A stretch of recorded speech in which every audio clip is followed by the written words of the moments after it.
Assalomu alaykum barchaga. Biz bugun sizlar bilan trigonometriya mavzusini ko'rib o'tamiz. Birinchi bo'lib darsimizga oid qoidalar bilan tanishamiz, ba'zi bir formulalar bilan va turli xil qo'llanmalar beramiz va keyin misollarimizni ko'rishni boshlaymiz. Xo'p, birinchi bo'lib mana quyidagicha to'g'ri burchakli uchburchak berilgan. O'zi asosiysi shu uchun qo'llaniladi doimo. Bunda katetlari 5 va 12, gipotenuzasi 13. Har doim to'g'ri burchakli uchburchakda gipotenuza shu yeri, ya'ni 90 gradusning qarshisidagi tomoni va katetlari 90 gradusga yopishgan tomonlari bo'ladi. Aytib o'tishim joizki, to'g'ri burchakli uchburchakda balandligi doimo mana shu kateta hisoblanadi. Va bu yerdan doimo qaysidir tomoni berilmagan bo'lsa, masalan 12 berilmagan, bizda x noma'lum tomon va 5 va 13 bor. Buni Pifagor teoremasi orqali topiladi. Ya'ni 5 ning kvadrati plus x ning kvadrati teng 13 ning kvadrati. Bunda x ning kvadrati teng 144. Bundan x kvadrat teng 144, x teng plus minus 12 chiqadi. Lekin bizda o'lchovlarimiz hech qachon manfiy hisoblanmaydi, musbatda. Shuning uchun 12 bizning javobimiz bo'ladi va har doim shunday qoladi. O'sha formula orqali hisoblab chiqiladi. Ya'ni bu yerda katetlarni berib qo'ysin va gipotenuza topishni so'rasa ham Pifagor teoremasi orqali hisoblab chiqiladi. Xo'p, bunda sin x, ya'ni mana bu burchak uchun oldim. Opposite hypotenuse, ya'ni opposite qarshisidagi tomon, bu gipotenuza. Bu burchagimizni qarshisidagi tomoni 5 ga teng, ya'ni qarshisidagi kateti 5, gipotenuzasi 13. Ya'ni 5 taqsim 13. Cosinus, ya'ni bu adjacent hypotenuse, ya'ni adjacent yopishgan kateti. Bu burchagimizga yopishgan katet 12. Gipotenuzasi 13. Ya'ni 12 taqsim 13. Tangens, ya'ni har doim mana shunday ko'rinishda yoziladi tangens. Bu ba'zi bir joylarda tangent deb kelsa, o'sha tangens bo'ladi. Buni topishimiz uchun opposite adjacent. Opposite qarshisidagi katetni yopishgan katetiga nisbati, ya'ni 5 taqsim 12. Xo'p, keyin ba'zi bir formulalarimiz bor. Bular sin x, cosinus pi taqsim 2 minus x. Cosinus x ham shu sinus pi taqsim 2 minus x formula orqali hisoblanadi.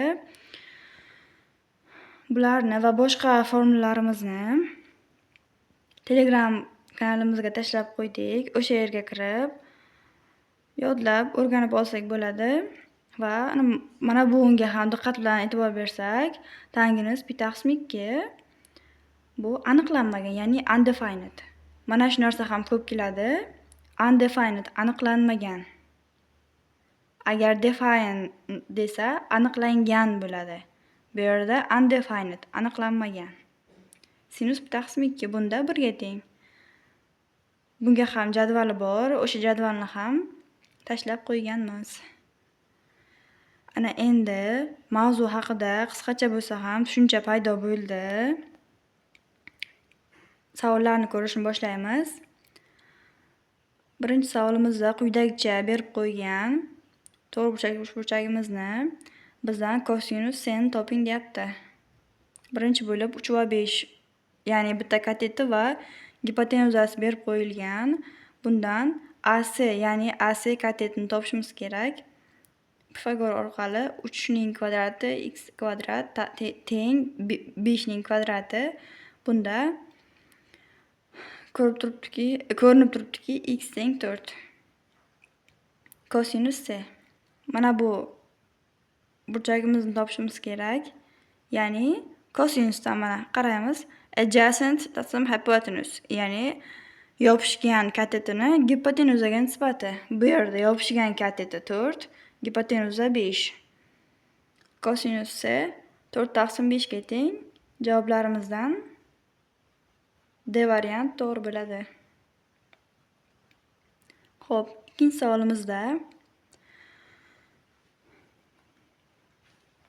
quyidagi ko'rinishda to'g'ri burchakli uchburchagimiz berilgan. Diqqat bilan qarash kerakda. Mana bu yoqda buna edi, bu yoqda bunaqa. Chalg'imay, yaxshi e'tibor berib turish kerak.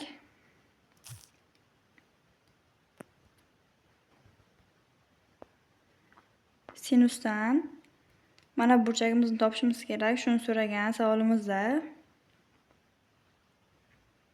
Har bittasini ko'rib chiqsak, mana shu burchakni qarshisidagi kateti A, yopishgani esa B. Gipotenuzasi C. Sinusdan ko'rsak, bu A taqsim C ga teng. Sinus teskari qilib yozilgan. Sinus mana shunday. Kosinusni ko'rsak, yopishgan kateti B, gipotenuzasi C. Xuddi mana shunday tushyapti. Kosinus B taqsim C. Bu kosinus minus 1 darajada B taqsim C. Mana shu javobimiz 100% to'g'ri bo'ladi. Har ehtimol qarshi bularni ham ko'rib o'tgan yaxshi. Ya'ni tangens bunday bo'lganda, ya'ni opposite qarshisidagi, ya'ni A ni adjacent yopishganiga B ga nisbati, lekin bizdan ko'proq kosinus mos tushadi va kosinus javobimiz to'g'ri bo'ladi. Bu javob variantlaridan D da berilgan. Xo'p, keyingisi 3-savolimizda quyidagi ko'rinishda chizmamiz berilgan. Bu yerda aytayaptiki, rasmda 7 futli tayoq vertikal devorga suyab qo'yilgan. Tayoq yer bilan 47 gradus burchak hosil qiladi. Shunda tayoqning devorga tegib turgan joyining balandligini topish kerak ekan. Mana masalan, tayoq deb mana buni aytayapti. Qora bilan berib qo'yganman. Tayoq. Xo'p, mana bu devor. Bu pastki qismi.